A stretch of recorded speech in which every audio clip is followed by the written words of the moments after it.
Here's a delightful script for the cloud who lost his fluff. High above the world lived a little cloud named Nimbus. What a perfect day to be fluffy, Nimbus exclaimed joyfully as he drifted through the bright blue sky. The sun smiled down at Nimbus, its warm rays gently caressing the cloud's puffy exterior. Nimbus giggled, puffing himself up even more. As Nimbus floated along, he spotted his friend Windy swirling nearby. "Hey there, Nimbus," Windy called out in a swishy, excited voice. "Want to play a game of tag?"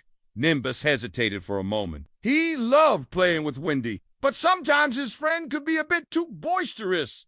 Windy laughed, a sound like rustling leaves. "Don't worry, Fluffball, I'll be gentle." The two friends began their game, with Nimbus trying to dodge Windy's playful gusts. But as they played, Nimbus didn't notice that something strange was happening. Down below, on a green field, a bright, colorful flower named Lily looked up at the sky. Oh my! As the game continued, Nimbus began to feel a bit different. "Windy," Nimbus called out, his voice a little uncertain. Windy swirled to a stop, looking at his friend with concern. "What's wrong, Nimbus? You don't look as bouncy as usual." Nimbus tried to puff himself up, but to his horror, he found that he couldn't. "Oh no!" he cried out, his voice trembling. The little cloud looked down at himself and gasped. Where once he had been round and plump, he now looked thin and wispy. Tears began to form in Nimbus's eyes, threatening to fall as rain. "What happened to me?"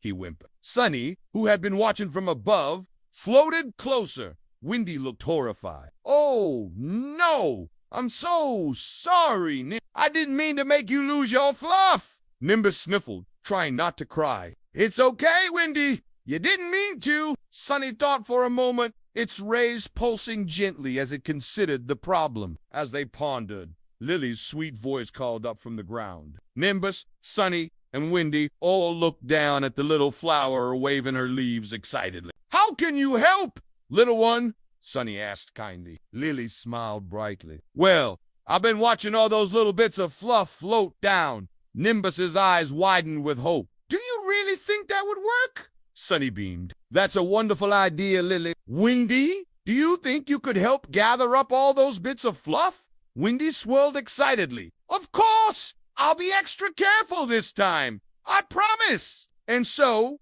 Windy began to gently swoop and swirl around the field, carefully gathering up all the little bits of cloud fluff. As Windy brought each handful of fluff back to Nimbus, Sunny used its warm rays to help stick the fluff back onto the little cloud. "It's working!" Nimbus exclaimed, his voice growing brighter with each bit of fluff that was returned. Finally, after what seemed like hours of work, the last bit of fluff was returned to Nimbus. "Hurrah!" cheered Windy, Sunny, and all the flowers below. Nimbus beamed, puffing himself up proudly. "Thank you all so much for helping me. I've learned an important lesson today." "What's that, Nimbus?" asked Sunny.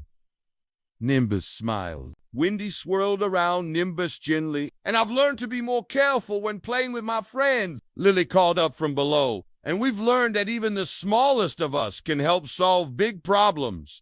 Sunny chuckled warmly. "Those are all excellent lessons, my friends." And so, as the day came to a close, Nimbus floated happily in the sky, surrounded by his friends. So, dear children, this is the story of the cloud who lost his fluff, but found the true meaning of friendship. And once more, the sky began to turn a beautiful orange and pink as Sunny started to set. And so, our story ends. But the adventures of Nimbus, the fluffiest cloud in the sky, are sure to continue. Sweet dreams, little ones. And remember, always be kind, always be helpful, and always treasure your own special kind of fluff, whatever that may be.